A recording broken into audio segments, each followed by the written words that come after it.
샬롬 샬롬 샬롬 샬롬 샬롬 샬롬 내니 두려워 말아라 나의 아들 나의 딸아 안심하라 샬롬 샬롬 샬롬 샬롬 샬롬 샬롬 나의 평안을 주노라 세상과는 다른 평안 두려워 마라 샬롬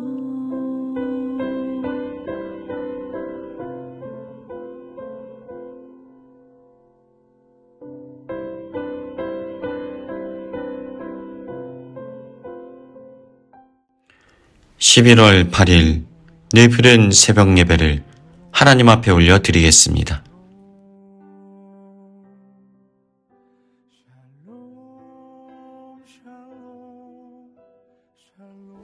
히브리서 4장 14절부터 16절 말씀.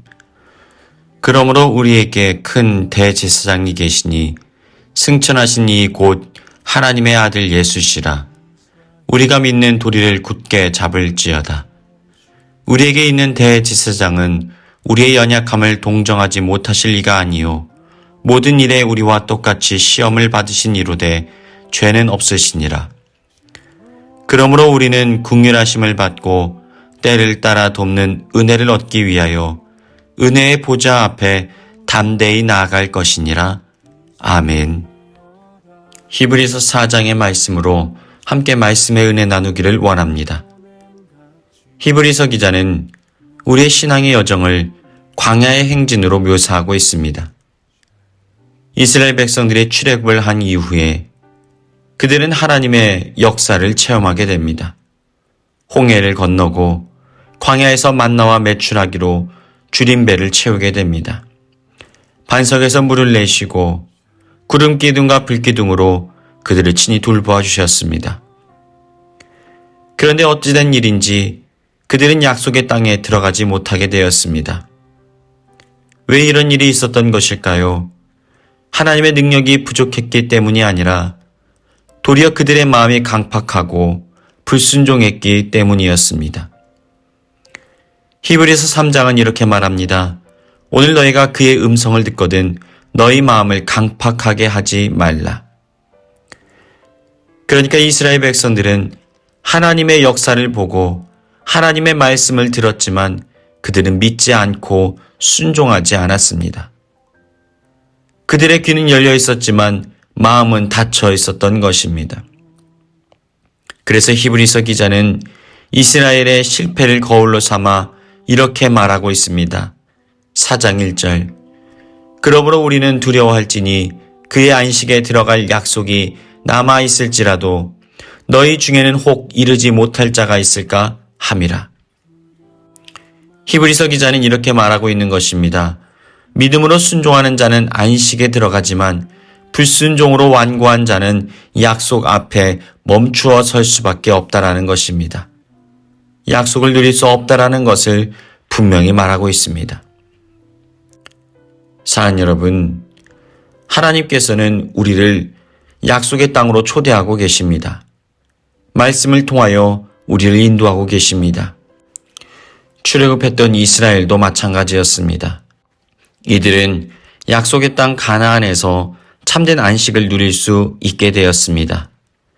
하나님의 약속의 말씀을 붙들고 그 길을 걸어가기만 하면 되는 것이었습니다. 그러나 그들은 말씀을 거부하고 불순종합니다.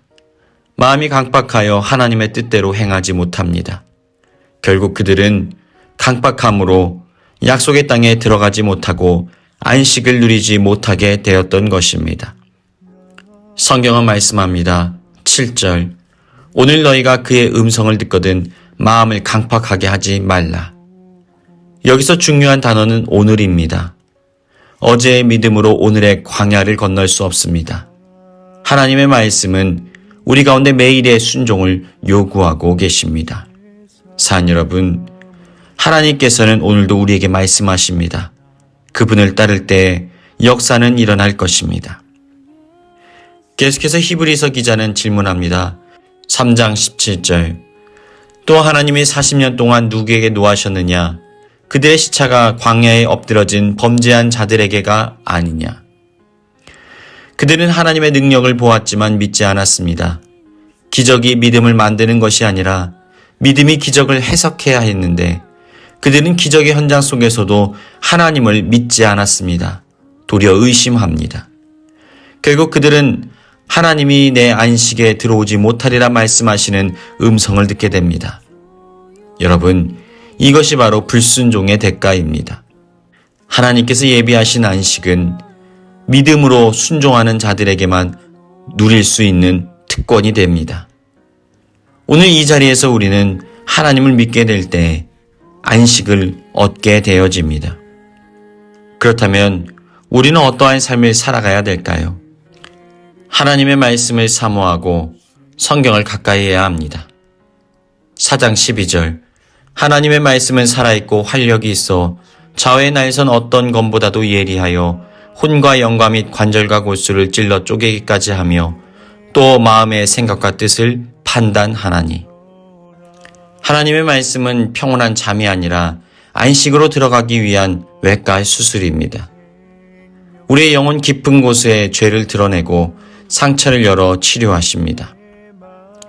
그 말씀 앞에 우리를 가까이 할수록 우리의 의심과 불신은 사라지고 하나님의 영광만이 드러나게 되어집니다.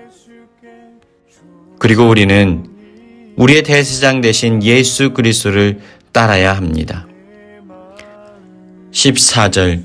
그러므로 우리에게 큰 대제사장이 계시니 승천하신 이 곧 하나님의 아들 예수시라. 우리가 믿는 도리를 굳게 잡을지어다. 그분은 인간의 몸을 입고 이 땅에 오셔서 우리와 인격적인 관계를 맺어 가셨습니다. 우리의 연약함을 아시고 우리를 동정하시고 우리를 사랑으로 돌보셨습니다. 우리를 고와 같이 내버려 두지 않으시고 우리와 동행하셨습니다. 그분은 단지 우리의 기도를 들어주시는 분이 아니라 우리를 대신하여 하나님 앞에 서시는 분이십니다. 예수 그리스도를 통하여 우리는 은혜의 보좌 앞에 담대히 나아갈 수 있게 되어졌습니다. 더 이상 제사를 지내기 위해서 양을 잡지 않아도 예수님의 단 한 번의 희생 제사가 되심으로 모든 죄의 문제를 해결하신 것입니다. 그분의 피로 우리의 죄가 씻겨졌기 때문에 우리는 하나님 앞에 담대히 나아갈 수 있는 은혜와 특권을 누리게 됩니다. 사랑 여러분, 하나님께서는 오늘도 우리에게 말씀하십니다. 오늘 너희가 그의 음성을 듣거든 마음을 강팍하게 하지 마라. 말씀을 가까이 하십시오. 그리고 예수 그리스도를 바라보고 그분과 동행하십시오. 마음의 문을 열고 믿음의 여정을 걸어 나가십시오. 그리함으로 하나님의 은혜를 누리는 복된 인생 살아가시길 주님의 이름으로 축원합니다. 사랑의 주님, 오늘 말씀을 통하여서 주님의 음성을 듣습니다. 오늘 너희가 그의 음성을 듣거든 마음을 강팍하게 하지 마라. 이제는 나의 자아와 생각을 내어버리고 교만한 마음을 내어 던지고 오직 말씀을 순종하고 말씀을 사랑함으로 주님 뜻대로 행하는 믿음의 사람들 되게 하여 주옵소서. 주님과 함께 동행하게 하여 주옵소서. 주님이 나와 함께 하심을 이제는 깨닫게 하여 주옵소서. 수고하고 무거운 짐진 자들아 다 내게로 오라. 내가 너희를 쉬게 하리라. 주님 안에서 참된 안식과 평안을 누리게 하여 주옵소서. 예수님의 이름으로 기도합니다. 아멘. 교회 주신 공동의 기도 제목을 가지고 다 같이 기도하겠습니다. 바람이 주는 두려움의 시선을 고정하기보다는 믿음의 시선으로 주님을 바라보게 하여 주옵소서. 추락하는 듯한 위기의 순간 속에서도 주님 앞에 부르짖어 기도하는 신앙을 잃어버리지 않게 하여 주옵소서. 함께 하시는 주님의 손을 붙들고 은혜로 믿음의 균형을 맞추어 날아오르게 하여 주옵소서. 다 같이 기도하시겠습니다. 능력이 많으시도다 그의 지혜 무궁하며 인자는 영원하도다